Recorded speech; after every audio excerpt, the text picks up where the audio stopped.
स्वागत है आपका एमआईएम भारत में। दोस्तों, आज असदुद्दीन ओवैसी साहब पार्लियामेंट में गरजते हुए नजर आए। उन्होंने मोदी सरकार को आड़े हाथों लेते हुए कहा कि ये जो सरकार है ये सिर्फ उद्योगपतियों और पैसे वालों का ही है। ये ओबीसी और पिछड़े जाति, एसटी, एससीज और माइनॉरिटीज़ के लिए ये सरकार बिल्कुल भी काम नहीं कर रही है, न ही इनको कोई फ़र्क पड़ता है, क्योंकि महमूदुर रहमान कमेटी इसका जीता जागता उदाहरण है। उनने मोदी सरकार के सामने ये सारी बातें रखी और यही नहीं, वो बिहार के सीमांचल में बसने वाले मुसलमान जो सुरजापुरी मुसलमान हैं उनके बारे में भी उनने बात की कि इनका भी अपलिफ्टमेंट कितना ज़रूरी है। इसके साथ साथ उनने आगे बात करते हुए कहा कि शेड्यूल कास्ट में जब बौद्ध, हिंदू, सिख आ सकते हैं तो फिर मुस्लिम और क्रिश्चियंस उसमें क्यों नहीं आ सकते। और सारी बातें बहुत सारी की उनने स्पीकर साहब के सामने। आप भी सुने किस तरह से ओवैसी साहब मोदी सरकार पर गरजे और बरसे। श्री असदुद्दीन ओवैसी जी। मोहतरम जनाब चेयरमैन साहब, आपका बेहद शुक्रिया कि आपने मुझे एक अहम दस्तूरी तरमीमी बिल पर बोलने का मौका फराहम किया।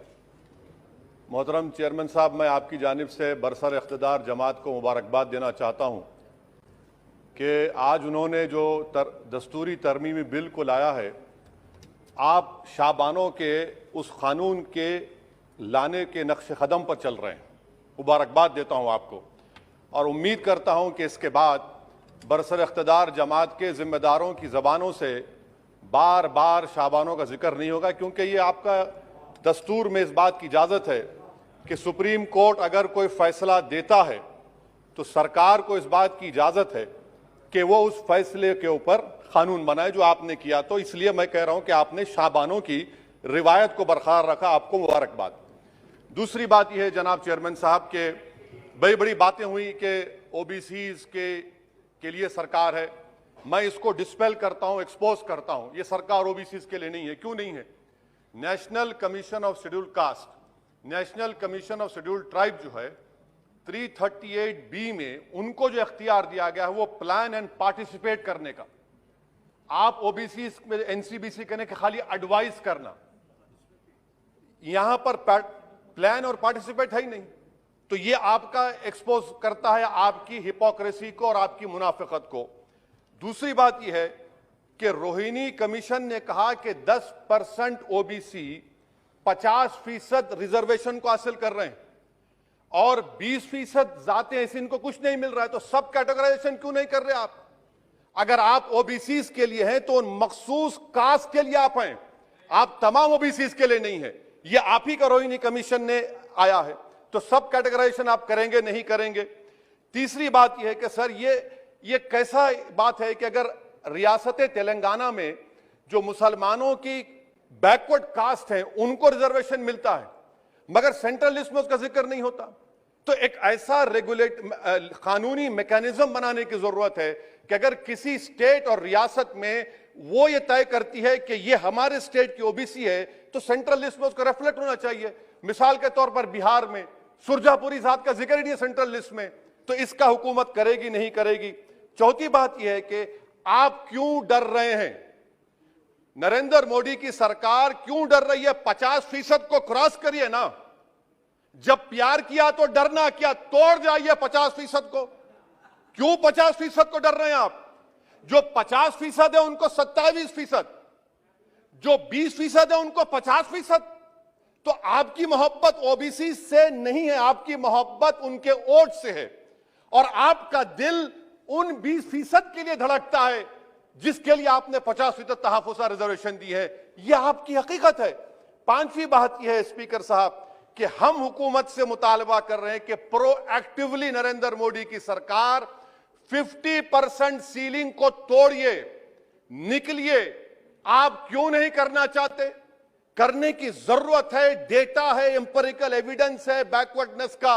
वो 50%, 27% कैसा दे रहे हैं, गलत है।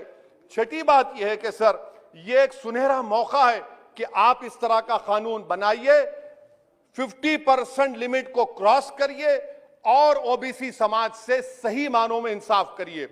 सर एक और बात, आज ही के दिन 1950 10 अगस्त को प्रेसिडेंशियल ऑर्डर हमने निकाला था, बड़ा तारीखी दिन था, जिसमें हमने शेड्यूल कास्ट को रिजर्वेशन दिया।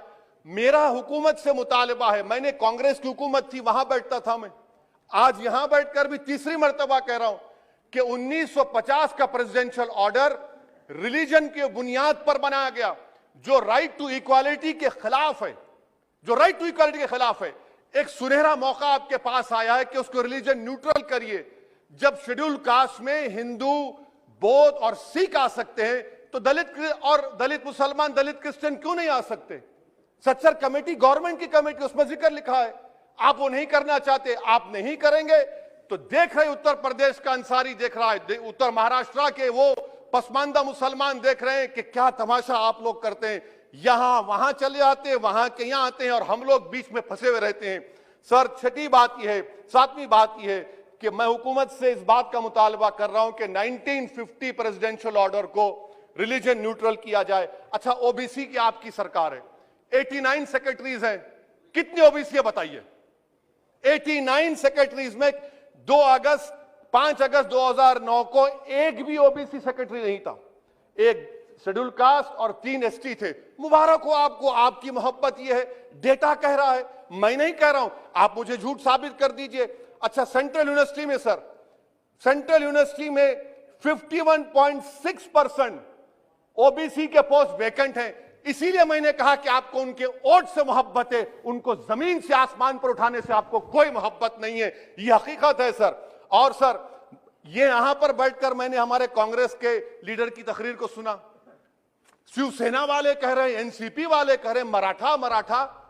भाई साहब, महमूदुर रहमान कमेटी की रिपोर्ट ने कहा था महाराष्ट्र में कि मुसलमान सोशली एजुकेशनल बैकवर्ड है, जो बॉम्बे की हाईकोर्ट ने उसको अपहेल्ड किया, और आप सिर्फ मराठाओं की बात करते हैं, मुसलमानों की बात क्यों नहीं करेंगे? वो 50 कास्ट जो मुसलमानों की बैकवर्ड है महाराष्ट्र में, वो देख रही है आपके इस तमाशे को और आपको एक्सपोज करके रहेगी। आप उनकी बात ही नहीं करते। मराठाओं को जरूर दीजिए, मगर आपके इस बड़े दिल में क्या उन गरीब मुसलमानों के लिए धड़कता हुआ दिल नहीं है कि हम सिर्फ भिखारी हैं, आपका वोट हासिल करेंगे, आपको नेता बनाएंगे, मुख्यमंत्री बनाएंगे, प्रधानमंत्री बनाएंगे, और हमको क्या मिलेगा? इफ्तार की दावत और मुंह में खजूर, रिजर्वेशन नहीं मिलेगा हमको। ये कौन सा इंसाफ है सर? इसीलिए ये इनकी मुनाफिकत है, इसीलिए हम हुकूमत से मुतालबा करते। अच्छा, हैरत की बात यह कि सुप्रीम कोर्ट के जिस फैसले को ओवरकम करने के लिए यहां पर यह बिल लाया गया, सुप्रीम कोर्ट ने कह दिया कि मराठाओं के बारे में सोशली एजुकेशनल बैकवर्डनेस नहीं दिख रहा है। आप कैसे दिखाएंगे बताइए? ये महाराष्ट्र के 50 मुसलमान बरादरियां देख रही हैं। इसीलिए हम हुकूमत से कहना चाहते हैं कि, और मोदी सरकार से, कि आप ओबीसीज के अपलिफ्टमेंट के लिए नहीं हैं, आप मजलूम के साथ नहीं हैं, आप कमजोर के साथ नहीं हैं, आप बेरोजगार के साथ नहीं है। हां, एक हकीकत है, आप ताकतवर के साथ थे और ताकतवर के साथ रहेंगे। आपको वोट की जरूरत है, ओबीसीज और वो जो मुसलमान बरादरियां नीचे, उनको उठाने की जरूरत नहीं है। स्पीकर साहब, ये बिल यकीनन अच्छा है, मैं इसकी तायीद करता हूं। और गालिब ने बड़ा खूब कहा था कि ये जो तमाशा मैं देखता हूं कि बगीचे अतफाल है, दुनिया मेरे आगे, होता है सब शब रोज, तमाशा मेरे आगे। शुक्रिया सर।